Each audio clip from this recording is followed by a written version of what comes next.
So this is a quick tutorial on how to use Mistika Boutique to create a VR180 video out of two separate fisheye videos. So still learning myself, but I had the request to pass on what little knowledge I have. So I'm sure there's pros out there that could create much better tutorials for us to follow. But here's a crash course on what little I do know, and hopefully we can get a few other people up to speed so we can share kind of our hobby of capturing things in 3D. So I opened the Mistika config, which is what you're going to get when you first install the program, and I'm using the factory presets for VR, and I'm just using the 4096 by 2048 because it best maxes my Insta360 Go 2s. It's a little down, but it gets us the 4K rating on YouTube, which is more than good enough for what I'm doing for kind of playing around with it. So once I've selected that, I don't touch anything else. I just leave everything else as default, and I go ahead and hit OK, and then we can then start up the main Mistika Boutique program.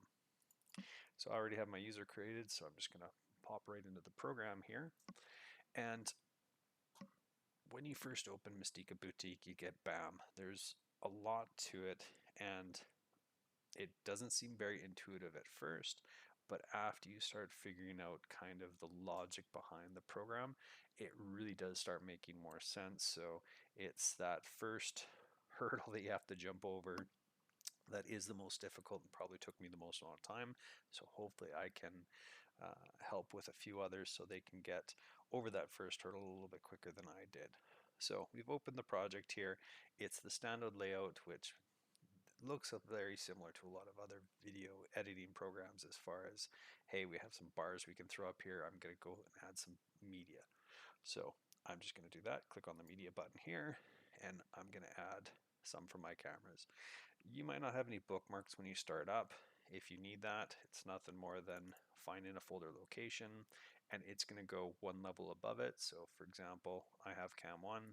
If I go down one level, drag it over, it's going to add a VR Cam 1 link. I already have one, so I'm going to remove that selection and just go in, and I'm going to grab one of my latest projects, so Cam 1, and I'm going to drag it over and link as progressive sequence. I've already done this once, so it's giving me a error saying it's already been linked, and it's going to drop right in there. So we have our first cam, and we're going to go to Cam 2,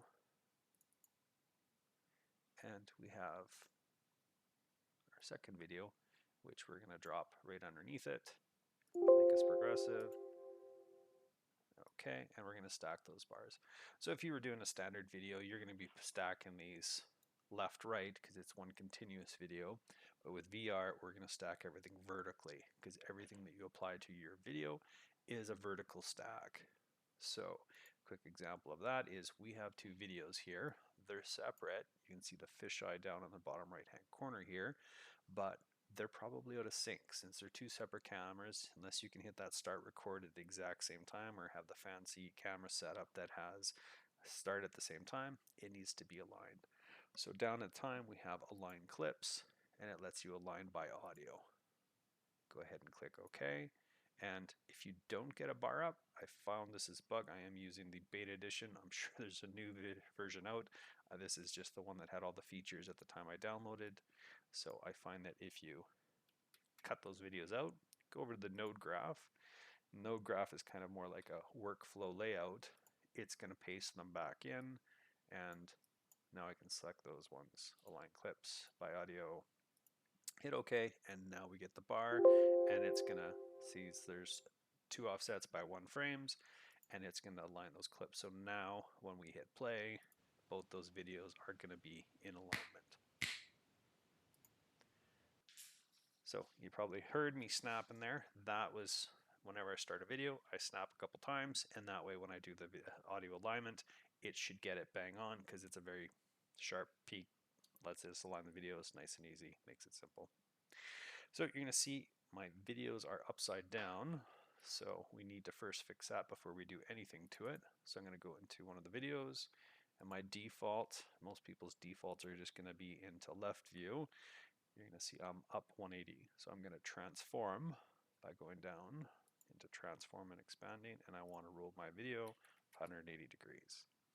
So I've done it for the one video, and I need to do the second. So I can either go back, which will take me back out to the frame, or over on the right, if you don't have it expanded, you have your layers here, and I can just switch to the other video directly here without going back and coming back in.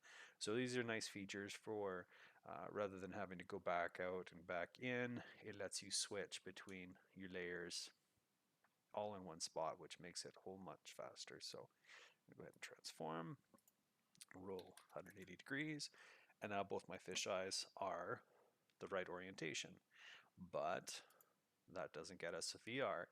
We're saying that the output is VR180, which, because it's a VR1 project, but it's the same camera, so that's not going to get us stereo, so we need to fix that. So we're going to go in, and what we're going to do is select everything. I'm using box select, or you can hold down shift and do shift select to get both of our cameras. And then under FX, we are going to add a VR stitch. So this is the logic behind Boutique, is it's applying everything into layers. So I've got a video, another video, and what we're doing is we're applying a VR to anything that's underneath the stack.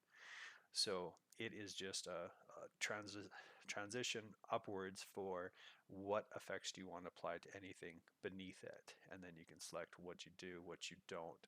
So with the VR stitch, you'll see there's a white box. If we had more below it, you can select just the ones you want to apply that effects to.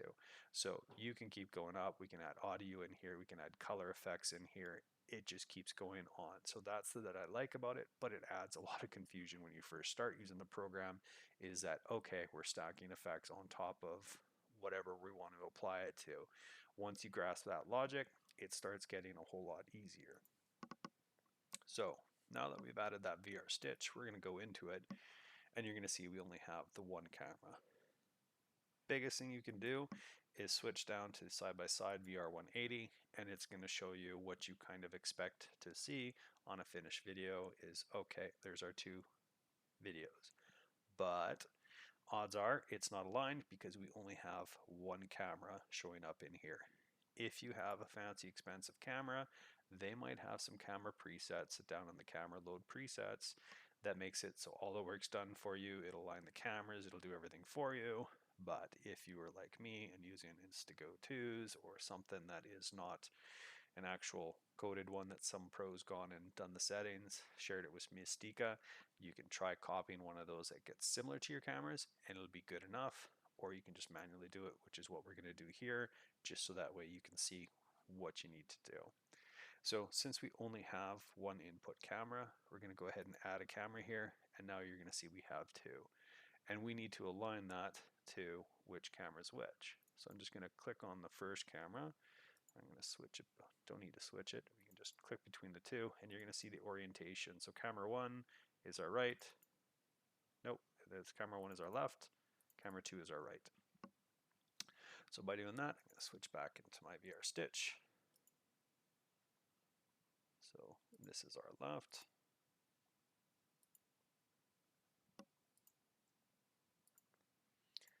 This is our right.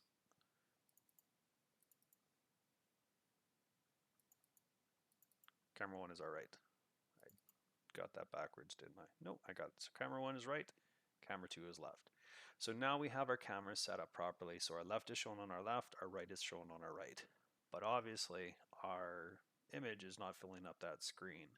So this is where those load presets would have switched your camera defaults to get your focal length and your distorts correct. So it would unwrap from a fisheye to a camera output. It's called a lat long view or equirectangular view, so that way it can go into the VR headsets and then curve back in for the headset, so you get the 3D effect. So here's where the playing around really comes into play. Really, you can start off from the very beginning to just switch your focal length. I'm going to click in the focal length and just scroll my mouse wheel, and you're going to see it's going to automatically start filling up the screen. You could stop there and go ahead and click on the View and VR headset. If you're using the Quest 2 like me, you can just go grab the DOVR app, put that HTTP the IP address into your headset, and now you can view your VR live right there. It is a brilliant feature. So just by switching the focal length, you can get away with that. Anything past that, which is the undistort, which is going to get you your better curvatures, is going to just make it that much better. So I have some settings that I've used that work okay with it, which I'm just going to go copy, and so I'm going to go and put my undistorts in. So 0.3039, and I'm going to go my next distort, negative 0.0.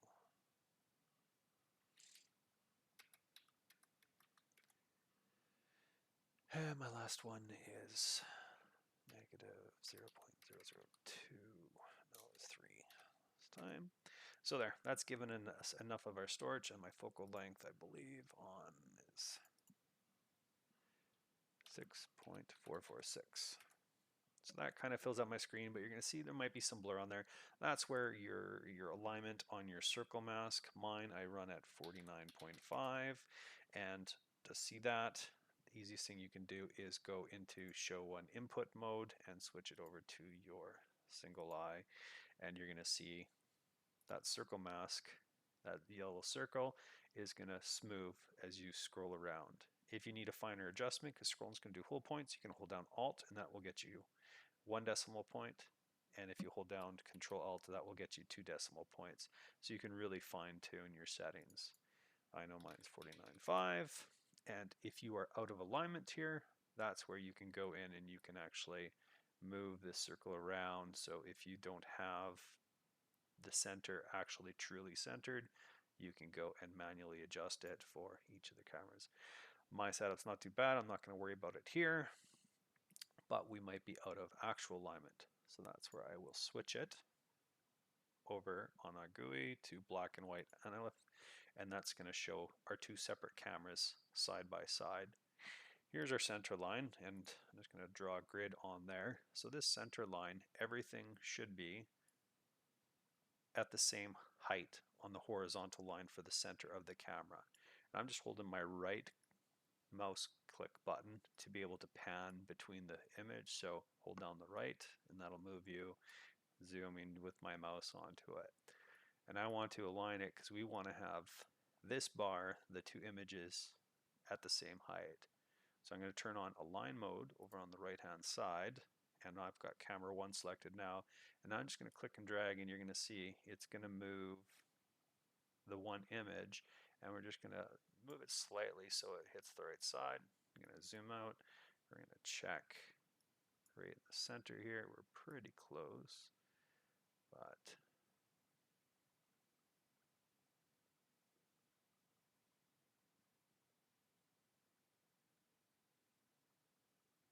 go right about there. Zoom out. I'm going to go more over to here.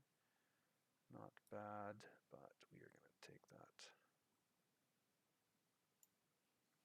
Good enough for this demo. So we just did a very quick alignment. There are so many different probably tools and advanced techniques that I still haven't learned, and there's a lot of pros out there that have some videos out there that will go through this process and show how they align, and it really does make a difference on making sure you get your stereo alignments. There's the improve alignment offsets, which does some automatic stuff. It's kind of hit and miss. Best thing you can do is use the VR headset button, put on your headset, and actually view what you're doing for changes as you're actually doing them. To me, that's probably the most brilliant feature. You actually get to see what you're doing right as you're making those changes. So as you're adjusting this, or if you're doing coloring, you can just click through the different durations, kind of see how the alignment is there, how is everything working out. If you have movement on it, obviously it's going to change from a stationary. So it's one of those things where I'm still progressing, still very new at it. So any tips or tricks, I would love, hit me up, tag me on videos if you have stuff for that. I love this content and would appreciate any sharing on that side. So good enough for this basic tutorial. What we're doing here, we're just doing the basics. So we've got the camera. I'm going to go switch back to side-by-side VR180. I'm going to take my grid feather overlay off. So now we just have our side-by-side video. So I have the go-tos, which they have the lower field of view, so I'm finding that I get more realistic when I'm not trying to fill the entire 180-degree bucket. So if you had a true VR180, these are going to stretch out, so you're pretty much filling out the box completely, so you have two full images, or you might have just small knobbies at the corners, which is what you'll see in a lot of the VR180s. You'll see the kind of the black circle on the far left side, or when you're doing 360s, you'll see the little black spot, and that's what they are. Is they're just kind of black points where the angles don't quite get it. So good enough for this one. We're going to go ahead and we're going to output this. So before we do that, we obviously want to check on audio.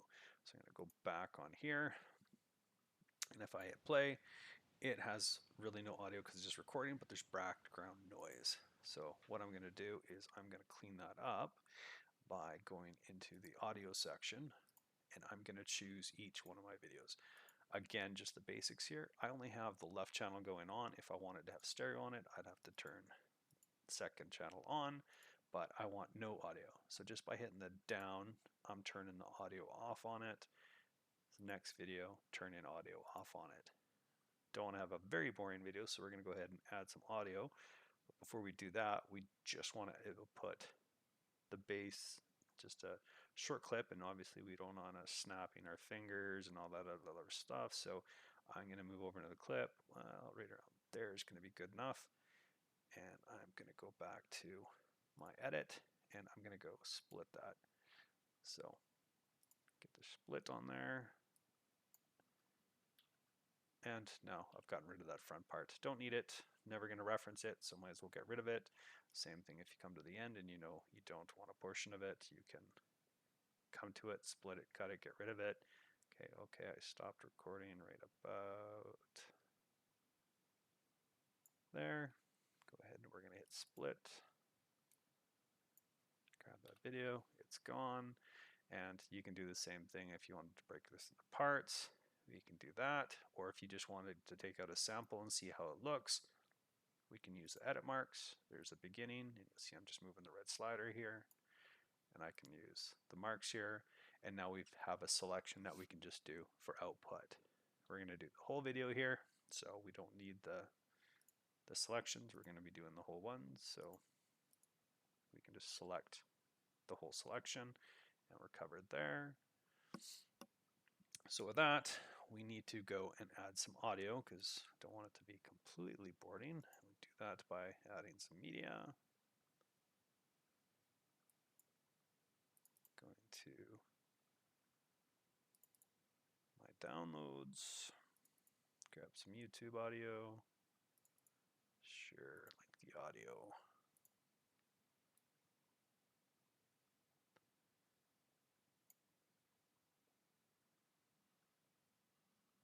All right, let's take off. We don't need that right now.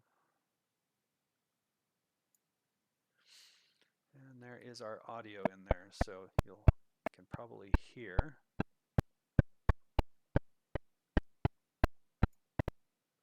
And as we hit good enough. So now for our output,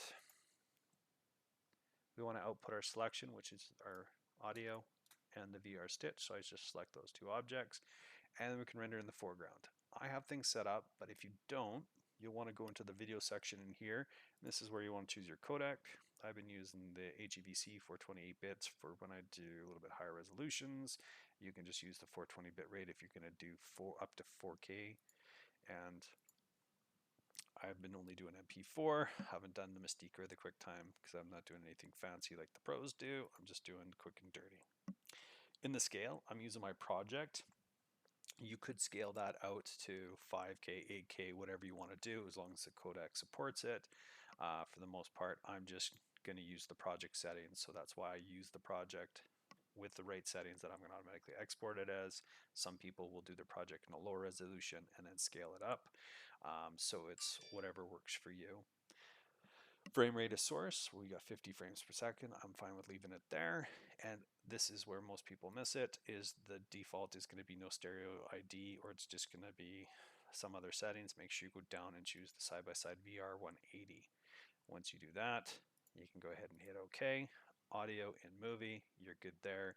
And that is it. We can go ahead and on our master render, it's going to put in the render folder, folder 14, and we can render that in the foreground. So choose what to process, edit process marks, or selection. So we want just the selection. So we're going to put the selection marks on. You're going to see it's going to want to select the whole selection. I'm going to go click off, click on, and I just want the VR stitch selection. Click on that, it will move back, and then I can add the audio. Click on my output again, and render in foreground. Edit process marks, because we don't want to get an extra 15 minutes of music with black video, and it's going to process away. That will process up, and you will get your VR80 video. If you're going to upload to YouTube, you will need to inject the metadata. There might be a way to inject metadata through Mistika that will work for YouTube. I just don't know about it quite yet.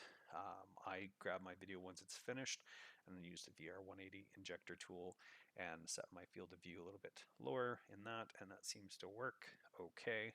If you've seen my videos, obviously they still need a lot of improvement, but it is a learning progress. So we'll let this render out and I'll post the results as a separate video, and I hope you like the crash tutorial.